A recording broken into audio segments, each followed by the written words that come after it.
Hi, I'm Genevieve Howell. For the Pygmalion Film Festival, I have watched many different adaptations based off of Bernard Shaw's play Pygmalion, and I believe that Pretty Woman would be the perfect choice for the headliner because it really does capture the spirit of Pygmalion.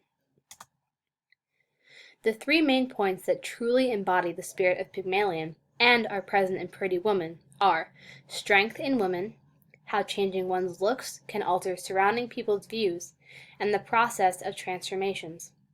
By analyzing these similarities between Pretty Woman and Pygmalion, people can see how this movie is the best choice for the festival. The first point I would like to talk about is strength in women. Both protagonists from these two pieces of art are from the lower class and demonstrate an outstanding amount of resiliency in the beginning.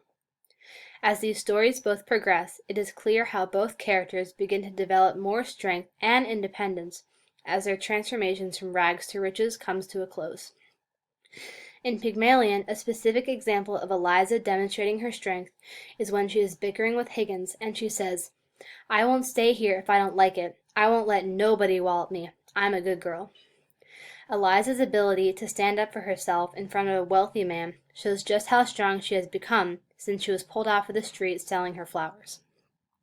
In our other story, Pretty Woman, in the very beginning when Vivian, who is a hooker, approaches a car in hope of making some cash, finds out that the man is lost, and due to her desperate need for money, uses her quick wit to charge him for directions.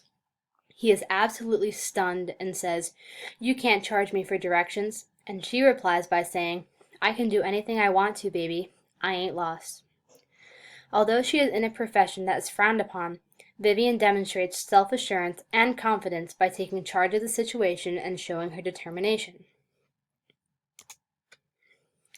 The second similarity between Pygmalion and Pretty Woman, and another reason why this movie would be the best pick, is how the theme of changing one's looks can change reactions from others. In both stories, once both women had been cleaned up and all dolled up, they both received much more positive reactions from those around them than before, when everyone instantly assumed that they had questionable intentions based on how they look. When Vivian first approached Edward, he says, "You look great. You look like a lady." The reaction is very different from the very first time they met, which was when she was dressed not very appropriately and came on to him very strong, asking him if he wanted to get with her. In a similar situation in the novel Pygmalion, once Eliza had been transformed into a lady, her own family member couldn't even recognize her. This interaction began when her father walked into the room. She bumps into him as he says, "Beg pardon, miss," and Eliza replies, "Garn, don't you know your own daughter?" Due to the fact that her father used the word miss when addressing her, this shows how Eliza is beginning to gain more respect from the men around her now that she looks more presentable. The third and final similarity I will present is the fact that the theme of transformations is constantly reappearing in both of these stories. In Pretty Woman, a wealthy man takes a hooker into his life for a week and manages to transform her into a proper lady. Although, by the time the week had finished, Vivian began to want a longer life with Edward and says, "But now everything is different, and you changed that, and you can't change back."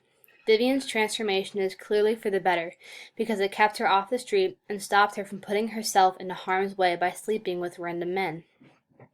This connects strongly to Pygmalion because two wealthy men take in a poor girl and also change her into a fine lady.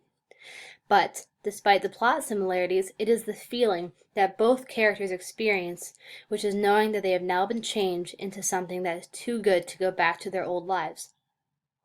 Eliza demonstrates this feeling when talking to Pickering and says, "You're calling me Miss Doolittle that day when I first came to Wimpole Street. That was the beginning of self-respect for me." This example shows how Eliza is acknowledging the fact that she has become a changed woman and is unable to return to her previous lifestyle. In part of my research of looking for the best adaptation to present at the festival, I found a literary criticism that mentioned some of the points of Pygmalion that really show the spirit of the play. When talking about the similar theme of transformations, this literary critic writes, "Other characters initially mock the young woman's attempt to defend her virtue. The crowd, the stage direction state, deprecates her excessive sensibility. This critic is talking about how Eliza's actions were mocked in the beginning of her transformation because she had no one's respect and no one was polite to her. This literary critic also mentions that, concerned that her character will be indicated for speaking to gentlemen, Eliza panics and works to assure those around her of her respectability. This is another example of Eliza being judged by her looks while she was still on the streets, and this talks about how she had to assure everyone who talked to her that she was not a prostitute.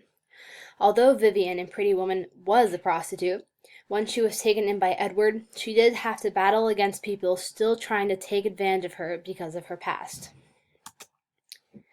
In a movie critic I found that talks about Pretty Woman, another point that captures the spirit of Pygmalion is talked about very strongly, and that is the independence and strength of the two leading ladies in this movie. This critic, named Thomas Dougherty, writes, Viv demonstrates her spunky independence by rejecting the managerial guidance of the barely seen procurer and pusher Carlos. Dougherty is talking about how Vivian denied keeping a pimp, despite the fact that she could make more money, and that shows that she is extremely strong because she is choosing to keep her pride maintained rather than just get extra cash. In another point that Dougherty writes, identified as hookers, Viv and sidekick Kit DeLuca are really nice girls, unsullied by the physical mechanics of prostitution. Both Vivian and her friend Kit show their strength all through this movie just by upholding the occupation of hookers and dealing with all the negatives that come with it. Thank you so much for listening to my proposal, and I hope that you consider using Pretty Woman as the headliner for the Pygmalion Film Festival.